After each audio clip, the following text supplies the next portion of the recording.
Hello दोस्तों। आज हम इस वीडियो में समुद्र मंथन से कौन से 14 रत्न प्राप्त हुए थे और उनकी क्या क्या विशेषताएं ये आइए हम इस वीडियो में देखते हैं।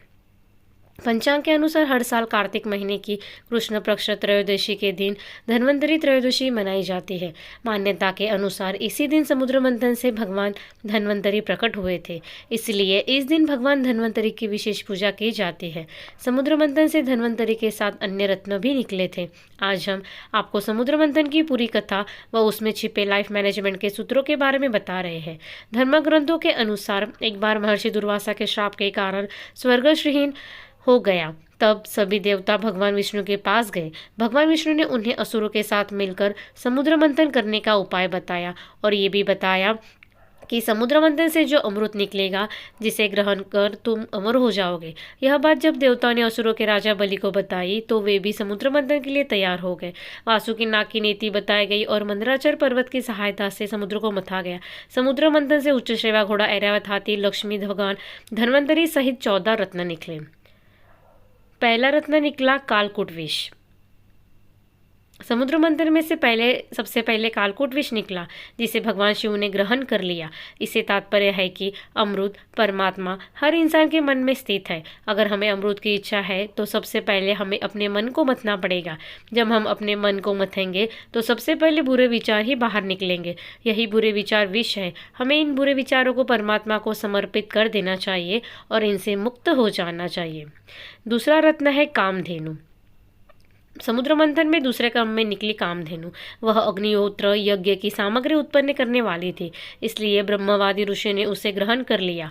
कामधेनु प्रतीक है मन की निर्मलता का, क्योंकि विष निकल जाने के बाद मन निर्मल हो जाता है। ऐसी स्थिति में ईश्वर तक पहुंचना और भी आसान हो जाता है। तीसरा रत्न है उच्चश्रेवा घोड़ा। समुद्र मंथन के दौरान तीसरे नंबर पर उच्चश्रेवा घोड़ा निकला। इसका रंग सफेद था। इसे असुरों के राजा बलि ने अपने पास रख लिया। लाइफ मैनेजमेंट की दृष्टि से देखें तो उच्चश्रेवा घोड़ा मन का गति का प्रतीक है।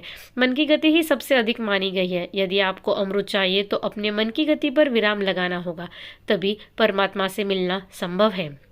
चौथा रत्न है ऐरावत हाथी। समुद्र मंथन में चौथे नंबर पर ऐरावत हाथी निकला। उसके 4 बड़े बड़े दांत थे। उनकी चमक कैलाश पर्वत से भी अधिक थी। ऐरावत हाथी को देवराज इंद्र ने रख लिया। ऐरावत हाथी प्रतीक है बुद्धि का और उसके 4 दांत लोभ, मोह, वासना और क्रोध का। चमकदार, शुद्ध व निर्मल बुद्धि से ही हमें इन विकारों पर काबू रख सकते हैं। पांचवा रत्न है कौस्तुभ मणि।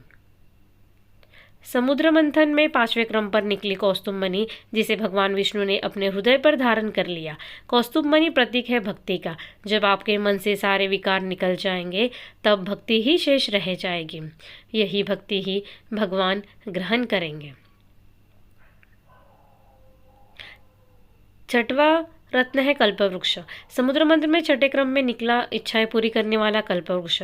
इसे देवताओं ने स्वर्ग में स्थापित कर दिया। कल्पवृक्ष प्रतीक है आपकी इच्छाओं का। कल्पवृक्ष से जुड़ा लाइफ मैनेजमेंट सूत्र है कि अगर आप अमृत प्राप्ति के लिए प्रयास कर रहे हैं तो अपनी सभी इच्छाओं का त्याग कर दे।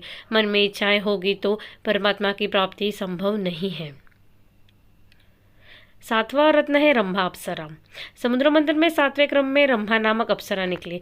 वह सुंदर वस्त्र व आभूषण पहने हुई थी। उसकी चाल मन को लुभाने वाली थी। ये भी देवताओं के पास चली गई। अप्सरा प्रतीक है मन में छिपी वासना का। जब आप किसी विशेष उद्देश्य में लगे होते हैं तब वासना आपका मन विचलित करने का प्रयास करती है। उसी स्थिति में मन पर नियंत्रण होना बहुत जरूरी है।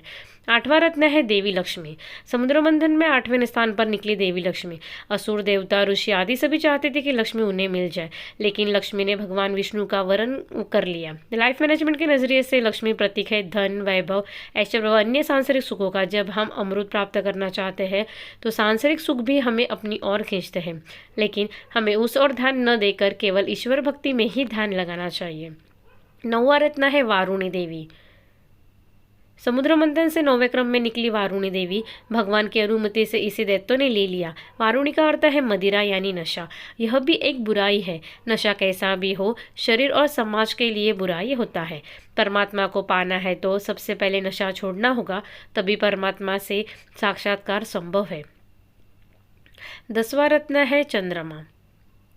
समुद्र मंथन में 10वें क्रम में निकले चंद्रमा। चंद्रमा को भगवान शिव ने अपने मस्तक पर धारण कर लिया। चंद्रमा प्रतीक है शीतलता का। जब आपका मन बुरे विचार, लालच, वासना, नशा आदि से मुक्त हो जाएगा, उस समय वह चंद्रमा की तरह शीतल हो जाएगा। परमात्मा को पाने के लिए ऐसा ही मन चाहिए।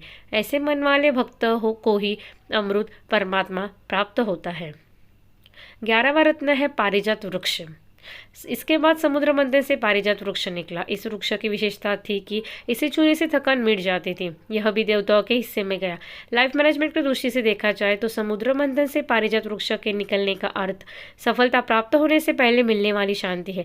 जब आप परमात्मा के इतने निकट पहुंच जाते हैं तो आपकी थकान स्वयं ही दूर हो जाती है और मन में शांति का एहसास होता है। 12वां रत्न है पांचजन्य शंख। समुद्र मंथन में 12वें क्रम में पांचजन्य शंख निकला। इसे भगवान विष्णु ने ले लिया। शंख को विजय का प्रतीक माना गया है। साथ ही इसकी ध्वनि भी बहुत ही शुभ मानी गई है।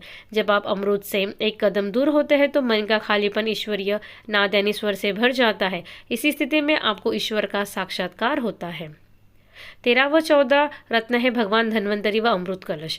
समुद्र मंथन से सबसे अंत में भगवान धन्वंतरी अपने हाथों में अमृत कलश लेकर निकले।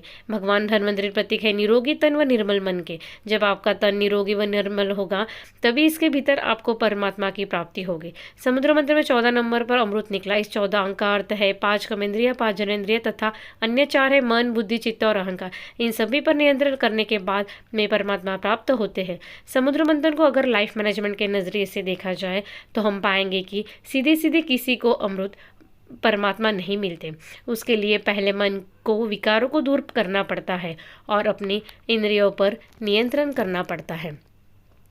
दोस्तों, अगर आपको ये समुद्र मंथन की कहानी अच्छी लगी हो तो इस वीडियो को लाइक शेयर करें और ऐसी ही नई नई कहानियाँ सुनने के लिए इस चैनल को सब्सक्राइब ज़रूर करें।